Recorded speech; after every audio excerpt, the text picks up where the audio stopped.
Good morning friends, कैसे हैं आप सब। आशा करता हूँ सभी लोग अच्छे होंगे। आज हम लोग एक बहुत बड़ी खुशखबरी और लेटेस्ट अपडेट लेके आए हैं जो एड पे कमीशन से संबंधित है। एड पे कमीशन से जो भी आज लेटेस्ट अपडेट आया है इस वीडियो में देखेंगे और देखेंगे कब तक एड पे कमीशन का अंतिम रूप से फाइनल हो जाएगा और कब तक सैलरी दिया जाएगा।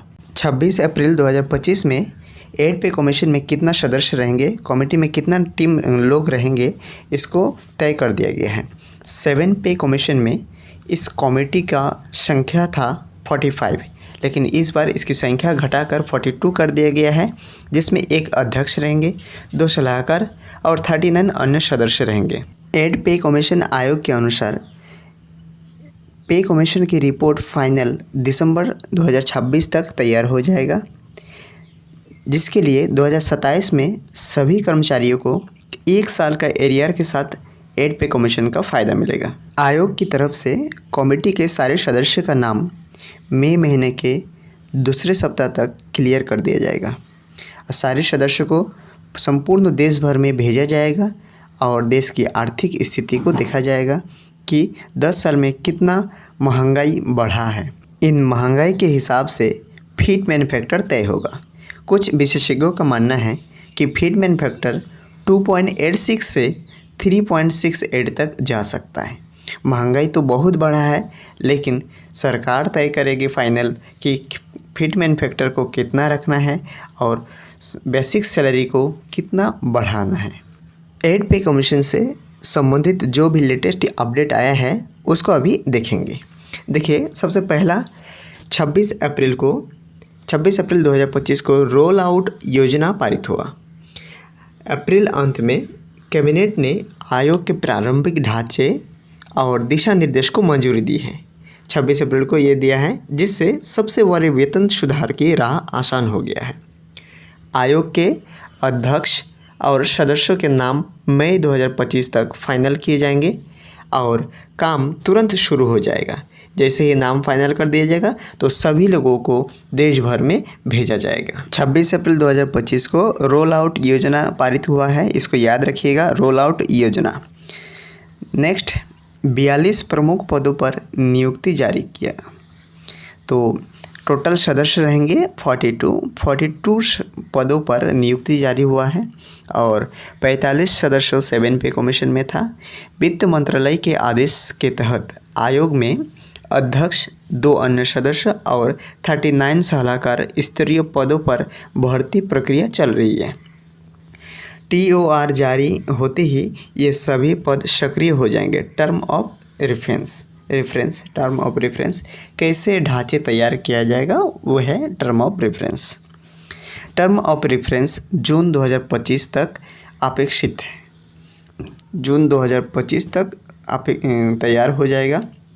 आधिकारिक सूत्रों के अनुसार आयोग के कामकाज के ढांचे हैं वो ये टर्म ऑफ रेफरेंस की अधिसूचना जून 2025 तक जारी होने की संभावना है। इसके बाद ही औपचारिक कार्यवाही शुरू होगा। सिफारिश 12 से 15 महीना में पूरी होगी। आयोग की अपनी रिपोर्ट प्रस्तुत करने के लिए लगभग 1.5 वर्ष का समय मिलेगा। अंतिम रिपोर्ट दिसंबर 2026 तक लाने का लक्ष्य रखा गया है। इसमें भी थोड़ा सा लेट हो सकता है, लेकिन लक्ष्य रखा है दिसंबर 2026 तक अंतिम रिपोर्ट रखा जाएगा। यानी सैलरी 2027 से पहले हरगिज आपको मिलने वाला नहीं है।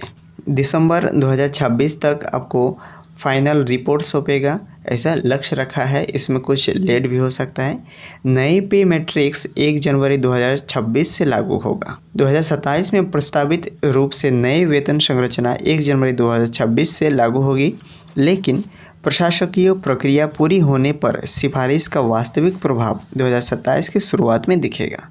12 महीने का एरियर्स एक साथ मिलेगा सभी कर्मचारियों को। TOR को थोड़ा सा ध्यान दीजिएगा। जितना भी स्टूडेंट तैयारी कर रहे हैं, आने वाले एक समय में एग्ज़ाम है, उनके लिए TOR का फुल फॉर्म बहुत ही ज़रूरी है याद रखना। टर्म ऑफ रेफरेंस, इसको याद रखिएगा, टर्म ऑफ रेफरेंस TOR।